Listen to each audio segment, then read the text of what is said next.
సంవత్సరంలో 11 మాసాల పాటు నీటిలో ఉండి వైశాఖ మాసంలో భక్తులకు దర్శనమిచ్చే ఆలయం ఆంధ్రప్రదేశ్ రాష్ట్రంలోని పశ్చిమ గోదావరి జిల్లా పెనుమంట్ర మండలంలో ఉన్న నత్త రామేశ్వర స్వామి ఆలయం. శ్రీ మహావిష్ణువు దశావతారాలలో 6వదైన పరశురామ అవతారంలోను 7వదైన రామ అవతారంలో ప్రతిష్ఠించిన శివలింగాలు ఒకే ప్రాంతంలో ఉండటం విశేషం. శ్రీరాముడు రావణ సంహారానికై వచ్చి దోష పరిహారార్థమై ఈ ప్రాంతంలో నత్తగుళ్లతో శివలింగాన్ని ప్రతిష్ఠించారు. అందుకే ఈ ప్రాంతం నత్తారామేశ్వరంగా ప్రసిద్ధికెక్కింది. ఈ శివలింగానికి పశ్చిమాభికంగా పరశురాముడు ప్రతిష్ఠించిన ఒక శివలింగం ఉంది.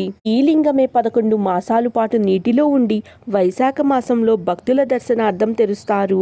సప్తకోటి మునులతో బ్రహ్మాది దేవతల మధ్య భార్గవుడు ఈ లింగాన్ని ప్రతిష్ఠించడం వల్ల ఈ లింగాన్ని సప్తకోటేశ్వర రామలింగమని పిలుస్తారు. ఈ లింగానికి జలము బదులు పండ్ల రసాలతో అభిషేకం జరుగుతుంది. ఈ లింగానికి తూర్పు వైపు లక్ష్మణుడు బాలలింగాన్ని ప్రతిష్ఠించారు. 3 లింగాలు ఉండటం వల్ల ఈ క్షేత్రాన్ని త్రిలింగ క్షేత్రమని పిలుస్తారు. ఈ ఆలయం తణుకుపట్నం నుండి 14 కిలోమీటర్ల దూరంలో, తాడేపల్లిగూడెం నుండి 28 కిలోమీటర్ల దూరంలో ఉంటుంది.